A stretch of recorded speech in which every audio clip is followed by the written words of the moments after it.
So today on the Powerful Communication podcast, I'm asking the question, are you set up for success?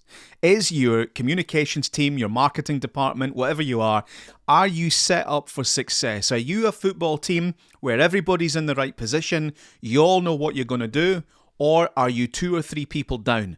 Are you playing out of position?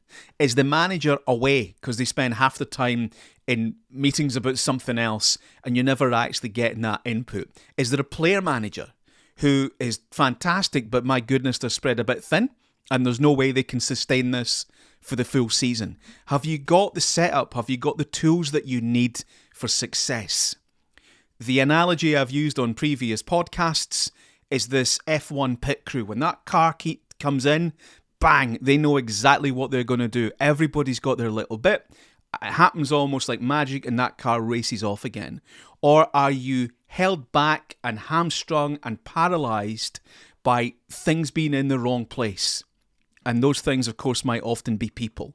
The number of places I go and I say, hey, how are things? What do you do around here?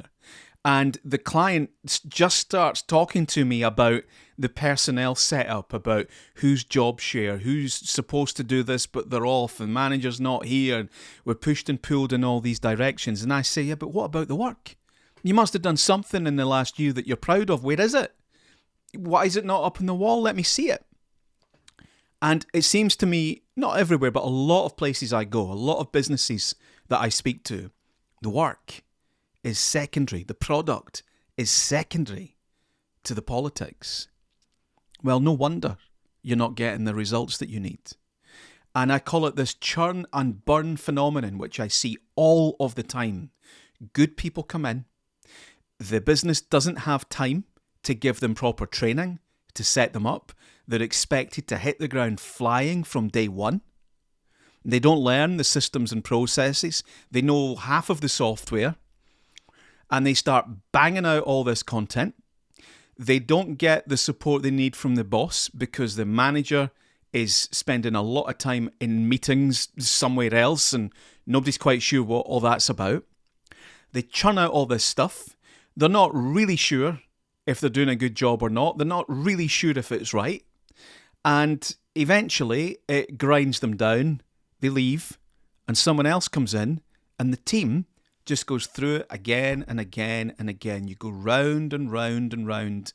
You never actually build or grow or make progress as a team. It takes somebody to come in and say, hang on, stop. Just stop. What are we doing? Where's the good work?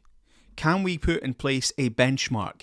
Can we all agree what our best work looks like? And can we get that framed, laminated, whatever you want to do with it, shared around the team, put up on the wall? We need to celebrate our success. We need to invest in our team. We need to start saying no to people. We need to make sure that managers are actually managing and contributing and nurturing the team, and that they're not bricking themselves because they miss a meeting that probably wasn't that important in the first place. All very easy for me to say. Somebody needs to do it because churn and burn isn't working. And from my experience in the organisations that I share this with and that are honest and that take it on and try and fix it, when you are honest about the problem and when somebody does have the confidence to say stop or no, in my experience, the problems actually get fixed really quickly after that. The difficult bit is being honest with yourself and honest with each other about the mess that you're in.